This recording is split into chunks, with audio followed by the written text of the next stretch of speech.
મારું નામ ઝરણા પટેલ છે. હું કુકિંગ એક્સપર્ટ છું. આજે આપણે બનાવવા જઈ રહ્યા છીએ શ્રી ગીતાના સિંગતેલમાંથી લચકો ચણાની દાળ. તો વધારે ટાઈમ વેસ્ટ નહીં કરીએ અને ફટાફટ બનાવીએ લચકો ચણાની દાળ. એના માટે સૌથી પહેલા મેં અહીંયા પેન ગરમ કરવા મૂક્યું છે. હવે એની અંદર આપણે શ્રી ગીતાનું સિંગ તેલ 5 થી 6 ચમચી ગરમ કરવા મૂકશું. હવે અહીંયા આપણું તેલ ગરમ થઈ ગયું છે. એની અંદર આપણે અડધી નાની ચમચી રાઈ એડ કરશું.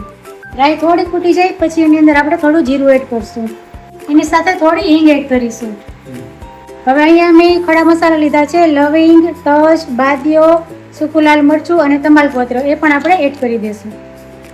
હવે આની અંદર આપણે અડધી નાની ચમચી આદુ મરચાંની પેસ્ટ નાખશું અને એની સાથે મેં અહીંયા લસણની ચટણી બનાવી છે. લસણમાં નિમક અને ચટણી નાખીને ખાંડી નાખ્યું છે.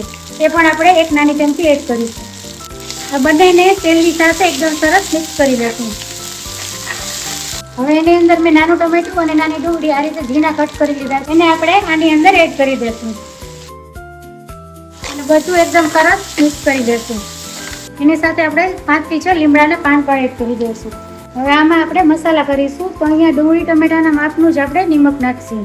એની સાથે એકદમ થોડી હલ્દી પાવડર નાખશું અને અડધી નાની ચમચી આપણે લાલ મરચું પાવડર નાખશું. સાથે અડધી નાની ચમચી આપણે ગરમ મસાલો એડ કરીશું.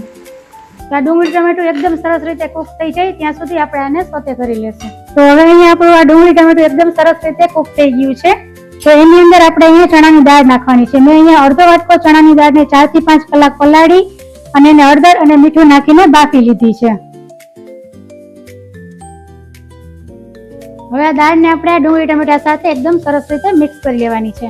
હવે આ બધું સરસ મિક્સ થઈ જાય પછી આપણે આની અંદર એક નાના લીંબુનો રસ એડ કરીશું અને એની સાથે ગોળ અથવા ખાંડ, હું અહીંયા 1 ચમચી ખાંડ એડ કરું છું.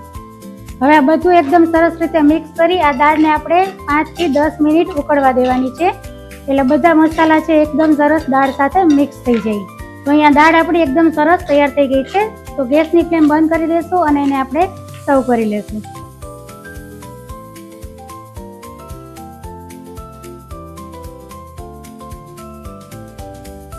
તો આ રીતે અહીંયા આપણી તૈયાર છે લચકો ચણાની દાળ, જે ટેસ્ટમાં ખૂબ જ સરસ લાગે છે. અને આ દાળને આપણે રાઈસ સાથે સર્વ કરી છે અને આ દાળને આપણે રોટી પરોઠા સાથે પણ ખાઈ શકીએ છીએ. જો તમને અમારી આ રેસીપી ગમી હોય તો અમારા પેજને લાઇક, શેર અને સબસ્ક્રાઇબ કરજો. Thank you Shri Gita oil. જય શ્રી કૃષ્ણ.